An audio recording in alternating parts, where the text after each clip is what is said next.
Broken ornament number 3. Hopefully I know what I'm doing this time. Tortillon, 2B pencil, silver metallic jelly roll. Let's get a nice ornament shape, jagged edge around the inside.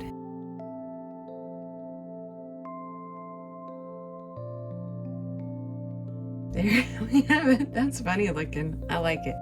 I want 2 lines going this way, and it looks like a third might hit about there.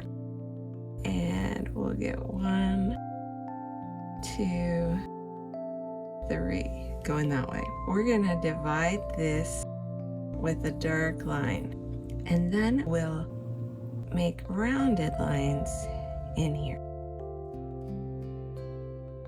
like that, and we will have straight lines coming out of this side.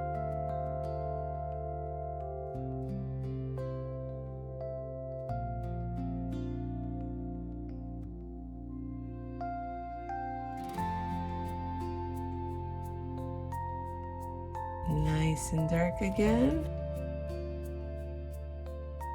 and then rounded. Nice and dark, and we round them.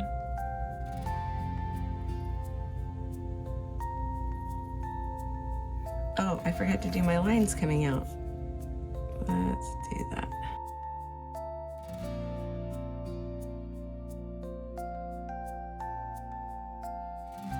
I am wearing out my pens. I guess I better get some new ones.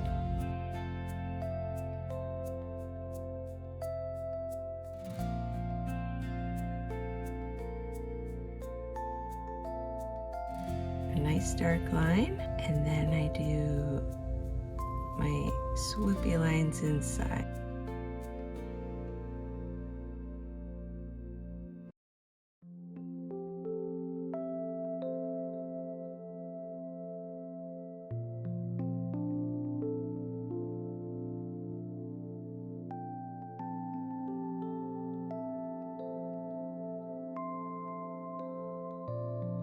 Now we're gonna pretend that we have these going down here and vanishing in there.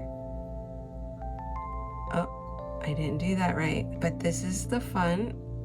There are no accidents, so we just own it and we bring it in.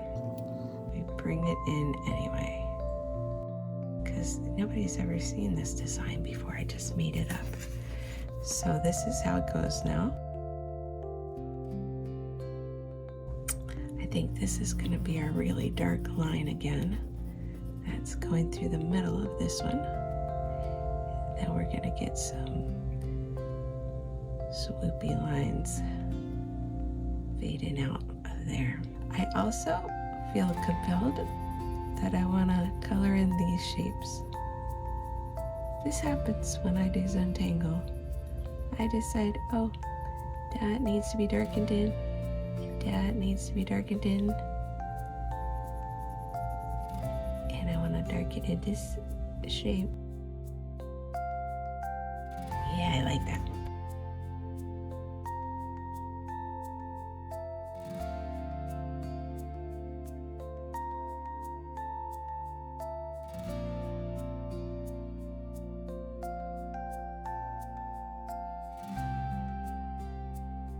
Excellent. We're going to shade inside here, very dark. This is where our shade needs to be so that my design will recede. There are the way things look in my mind, and then there's the way they come out in reality. It doesn't always match up.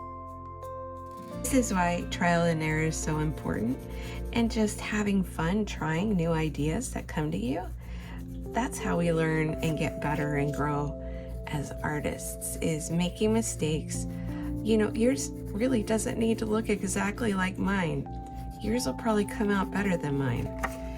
If you're using your Zentangle products and you have that really nice paper and those nice pens, yours will come out really nice. I'm just using, for this Days of Christmas, you know, your Zentangle supplies might be buried, and so you might be having to use just whatever you can find to get a little time away having fun. Send this pattern back.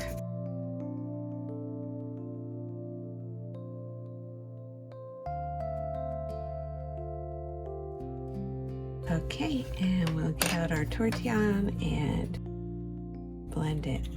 I'm okay with however dark it gets inside of this broken part of the ornament, because that will contribute to the fact that it's on the inside.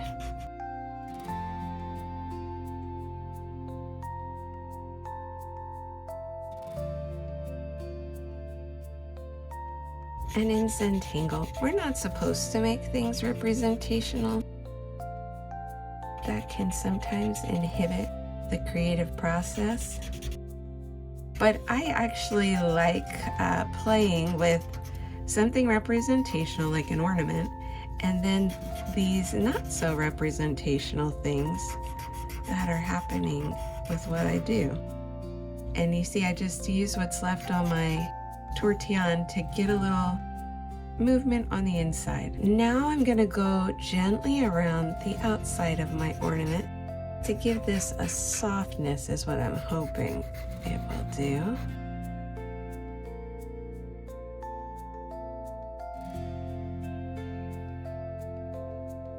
I didn't leave a lot of room for my cap today.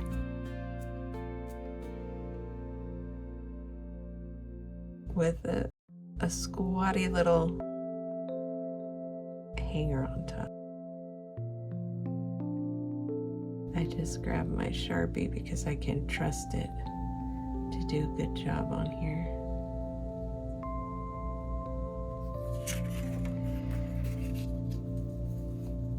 And I'm just gonna do some slanty lines up here. And I'm letting it make a little circle at the top by leaving my marker there for just a second. And I've decided that this needs 2 of those. We're gonna initial it, toot, and give it a place to sit.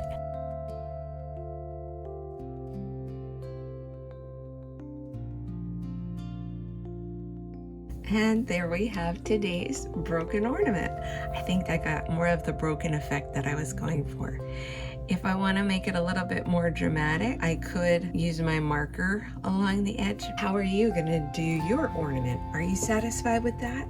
Or do you think we need to go around the edge of the break with the marker? I'll do it so we can see what happens and you can decide if you want to do it or not.